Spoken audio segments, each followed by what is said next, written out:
Hai, Assalamualaikum warahmatullahi wabarakatuh. Pada kesempatan kali ini, saya akan memaparkan materi yang telah saya review mengenai analisis jalur pengaruh kondisi sosial ekonomi dan motivasi belajar terhadap prestasi belajar mahasiswa. Nah, sebelum masuk ke pembahasannya, terlebih dahulu saya perkenalkan diri saya. Nama saya Muhammad Fajri dengan stambuk D1A1 18050, jurusan Agribisnis, Fakultas Pertanian, Universitas Halu Oleo. Nah, kita langsung masuk kepada pembahasannya. Teori dan hipotesis. Pertama, prestasi belajar. Prestasi belajar pada hakikatnya merupakan hasil yang telah dicapai seseorang setelah melakukan usaha belajar. Pada umumnya, semakin baik usaha belajar, maka akan semakin baik pula prestasi yang akan dicapai. Menurut Sardiman 2001, prestasi belajar adalah kemampuan nyata yang merupakan hasil interaksi antara berbagai faktor yang mempengaruhi, baik dari dalam maupun dari luar individu dalam belajar. Selanjutnya, kondisi sosial ekonomi. Keadaan sosial ekonomi setiap orang itu berbeda-beda dan bertingkat. Ada yang keadaan sosial ekonominya tinggi, sedang, dan rendah. Menurut Abdul Shani 1994, sosial ekonomi adalah kedudukan atau posisi seseorang dalam kelompok manusia yang ditentukan oleh jenis aktivitas ekonomi, pendapatan, tingkat pendidikan, jenis rumah tinggal, dan jabatan dalam organisasi. Nah, di sini ada faktor yang menentukan keadaan sosial ekonomi. Yang pertama, tingkat pendidikan. Nah, jalur pendidikan sekolah atau pendidikan formal, terdapat jenjang pendidikan sekolah. Jenjang pendidikan sekolah pada dasarnya terdiri dari pendidikan prasekolah, pendidikan dasar, pendidikan menengah, dan pendidikan tinggi. Nah, berikutnya pendapatan. Pendapatan adalah jumlah semua pendapatan kepala keluarga maupun anggota keluarga lainnya yang diwujudkan dalam bentuk uang dan barang. Selanjutnya, kita masuk pada motivasi belajar. Melakukan perbuatan mengajar secara relatif tidak semudah melakukan kebiasaan yang rutin dilakukan. Oleh karena itu, diperlukan adanya sesuatu yang mendorong kegiatan agar semua tujuan yang diinginkan dapat tercapai. Hal tersebut adalah adanya motivasi. Menurut Umar Hamalik 2009, motivasi dipandang sebagai suatu proses. Berikutnya, hipotesis penelitian. Hipotesis yang diuji dalam penelitian ini dirumuskan sebagai berikut. Pertama, H0 sama dengan tidak terdapat pengaruh langsung kondisi sosial ekonomi terhadap prestasi belajar mahasiswa. H1, terdapat pengaruh langsung kondisi sosial ekonomi terhadap prestasi belajar mahasiswa. 2. H0, tidak terdapat pengaruh langsung motivasi belajar terhadap prestasi belajar mahasiswa. H1, terdapat pengaruh langsung motivasi belajar terhadap prestasi belajar mahasiswa. 3. H0, tidak terdapat pengaruh langsung kondisi sosial ekonomi terhadap motivasi belajar mahasiswa. H1, terdapat pengaruh langsung kondisi sosial ekonomi terhadap motivasi belajar mahasiswa. Nah, selanjutnya kita masuk pada pembahasan tahap analisis jalur. Penelitian ini dilakukan di Institut Sains dan Teknologi Al-Kamal Jakarta. Sehingga populasi target dalam penelitian ini adalah seluruh mahasiswanya. sedangkan populasi terjangkaunya adalah seluruh mahasiswa program studi Teknik Informatika, Fakultas Teknologi Informasi dan Komunikasi Visual. Dari populasi terjangkau tersebut, diambil sampel sebanyak 70 mahasiswa dengan teknik Simple Random Sampling. Data penelitian dijaring melalui instrumen penelitian berupa seperangkat kuesioner yang disusun dalam bentuk butir-butir pernyataan dengan menggunakan skala Likert. Data yang terjaring diolah dan dianalisis dengan menggunakan program SPSS dan AMOS yang terdiri dari yang pertama, uji normalitas data. Dalam pengujian tersebut digunakan uji Kolmogorov-Smirnov Z. Yang kedua, uji signifikansi koefisien korelasi. Koefisien korelasi yang digunakan adalah Pearson correlation. Yang ketiga, uji signifikansi regresi. Dalam pengujian tersebut digunakan uji F ANOVA.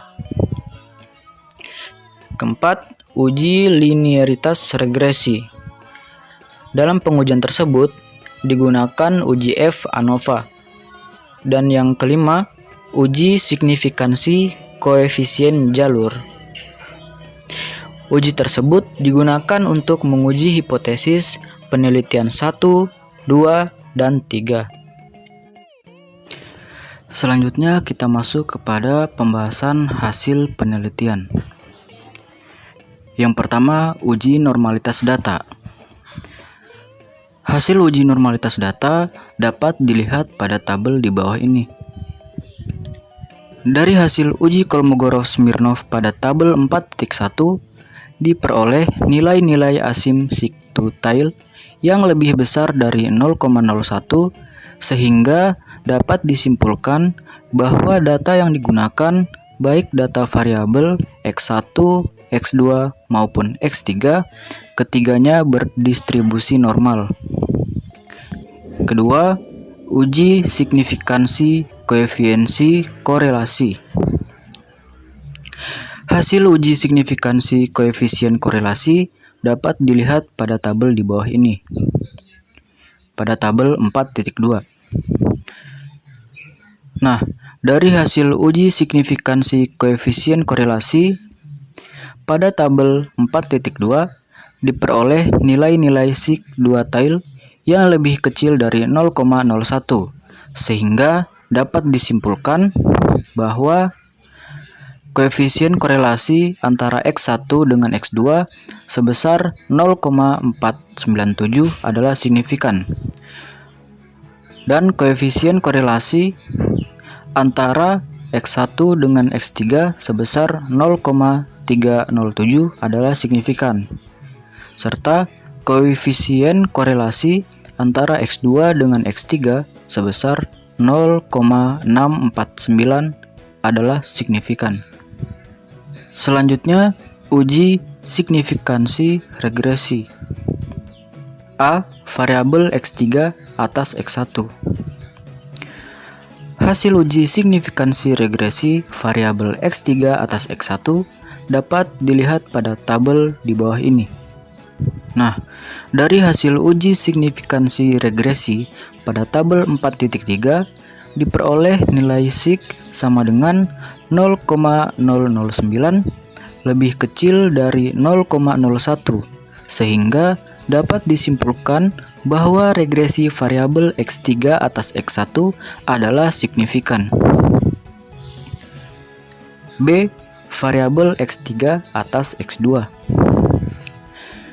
Hasil uji signifikansi regresi variabel X3 atas X2 dapat dilihat pada tabel berikut. Pada tabel 4.4. Dari hasil uji signifikansi regresi pada tabel 4.4 diperoleh nilai sig sama dengan 0,000 lebih kecil dari 0,01 sehingga dapat disimpulkan bahwa regresi variabel X3 atas X2 adalah signifikan. C. Variabel X2 atas X1. Hasil uji signifikansi regresi variabel X2 atas X1 dapat dilihat pada tabel 4.5. Nah, di sini hasil uji signifikansi regresi pada tabel 4.5 diperoleh nilai sig sama dengan 0,000 lebih kecil dari 0,01, sehingga dapat disimpulkan bahwa regresi variabel X2 atas X1 adalah signifikan. Selanjutnya, uji linearitas regresi. A. Variabel X3 atas X1. Hasil uji linearitas regresi variabel X3 atas X1 dapat dilihat pada tabel di bawah ini. Dari hasil uji linearitas regresi pada tabel 4.6 diperoleh nilai sig sama dengan 0,973 lebih besar dari 0,01, sehingga dapat disimpulkan bahwa regresi variabel X3 atas X1 adalah regresi linier. B. Variabel X3 atas X2. Hasil uji linearitas regresi variabel X3 atas X2 dapat dilihat pada tabel 4.7. Dari hasil uji linearitas regresi pada tabel 4.7 diperoleh nilai sig sama dengan 0,020 lebih besar dari 0,01, sehingga dapat disimpulkan bahwa regresi variabel X3 atas X2 adalah regresi linier. C. Variabel X2 atas X1. Hasil uji linearitas regresi variabel X2 atas X1 dapat dilihat pada tabel 4.8. Dari hasil uji linearitas regresi pada tabel 4.8 diperoleh nilai sig sama dengan 0,915 lebih besar dari 0,01, sehingga dapat disimpulkan bahwa regresi variabel X2 atas X1 adalah regresi linier. Dan yang kelima, uji signifikansi koefisien jalur atau uji hipotesis penelitian. Hasil perhitungan koefisien jalur dengan menggunakan program Amos dapat dilihat pada gambar di bawah ini.